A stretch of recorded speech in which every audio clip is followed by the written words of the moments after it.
মিয়ানমারের প্রেসিডেন্ট হিসেবে দায়িত্ব নেওয়ার পর প্রথমবারের মতো রাশিয়া সফরে গেছেন মিন অং হ্লাইং।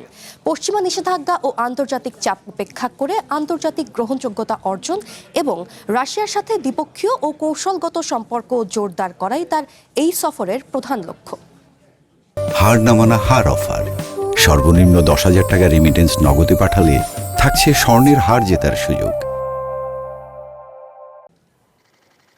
গত এপ্রিলে সেনাবাহিনী নিয়ন্ত্রিত নির্বাচনের মাধ্যমে মিয়ানমারের প্রেসিডেন্ট হওয়ার পর প্রথম সরকারি সফরে রাশিয়া গেছেন মিন অং হ্লাইং। এর আগে ভারত, চায়না, লাওস ও থাইল্যান্ড সফর করলেও পশ্চিমা নিষেধাজ্ঞার মুখে আন্তর্জাতিক স্বীকৃতি পেতে মস্কোর কূটনৈতিক ও রাজনৈতিক সমর্থনের ওপর জোর দিচ্ছে নেপিডো। সফরকালে মিয়ানমার রাশিয়া বিজনেস ফোরাম অনুষ্ঠিত হওয়ার কথা রয়েছে। মিন অং হ্লাইংয়ের এ সফরে মস্কো ও নেপিডোর মধ্যে বাণিজ্য, নিরাপত্তা ও জ্বালানি খাত কেন্দ্রিক বেশ কয়েকটি গুরুত্বপূর্ণ দ্বিপক্ষীয় চুক্তি স্বাক্ষরের সম্ভাবনা রয়েছে। বঙ্গোপসাগরের কৌশলগত দাওয়েই বিশেষ অর্থনৈতিক অঞ্চলে যৌথ তেল শোধনাগার ও সমুদ্র বন্দর নির্মাণ চুক্তিগুলোর দ্রুত বাস্তবায়নের ওপরও জোর দেবে মস্কো নেপিডো।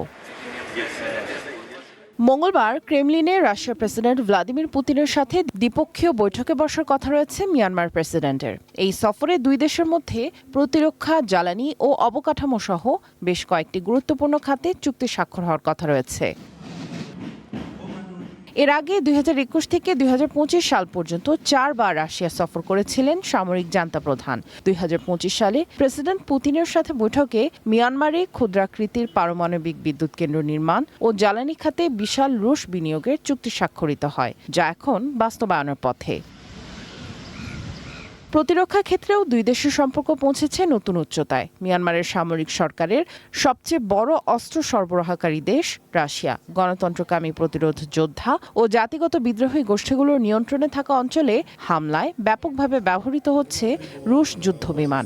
এছাড়া মিয়ানমারের প্রথম মহাকাশচারী বাছাই ও প্রশিক্ষণের মতো দীর্ঘমেয়াদী সামরিক ও বৈজ্ঞানিক প্রকল্পগুলোতেও সহযোগিতা জোরদার করছে মস্কো ও নেপিডো। পশ্চিমা বিশ্ব বিচ্ছিন্ন করলেও মিয়ানমারের সামরিক জান্তাকে টিকে থাকতে বড় রসদ যোগাচ্ছে ক্রেমলিনের জোরালো সমর্থন।